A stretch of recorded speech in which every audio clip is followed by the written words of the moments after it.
1992 காலநிலை மாற்றத்துக்கான முதல் ஒப்பந்தம் ஒன்று கொண்டு வந்தாங்க. United Nations framework convention on climate change. அதில் ரொம்ப தெளிவாக சொன்னாங்க, காலநிலை மாற்றத்திற்கு எல்லா சமூகமும் காரணம் இல்லை. வரலாற்று ஹிஸ்டாரிக்கல் ரெஸ்பான்சிபிலிட்டி யார்கிட்ட இருக்குன்னு சொல்லும் போது வளர்ந்த நாடுகளாக இருக்கக்கூடிய அமெரிக்கா, கனடா, ரஷ்யா, ஜப்பான், ஐரோப்பிய யூனியன், இந்த 32 நாடுகளை பட்டியலிட்டாங்க. எனக்கு இண்டஸ்ட்ரியல் ரெவல்யூஷன் அங்கே நடந்துச்சு. இவர்கள் தான் முதலாக நிலக்கரியை எரித்து எனர்ஜியை உருவாக்க ஆரம்பித்தவர்கள். இவர்கள் தான் பெட்ரோலியத்தை பயன்படுத்த ஆரம்பிச்சார். 150 வருடங்களாக தொடர்ச்சியாக அதிகமாக எரிச்சிட்டு இருக்காங்க.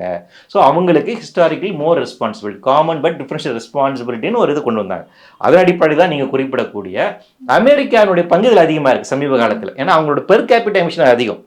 ஒரு நாடாக அவங்க 4வது இடத்துல தான் வர்றாங்க. ஆனால் தனி மனிதனாக அவங்க லைஃப் ஸ்டைலாக இருக்கு இல்லைங்களா? அமெரிக்காவில் நீங்கள் கார் எல்லாம் வாழ முடியாது.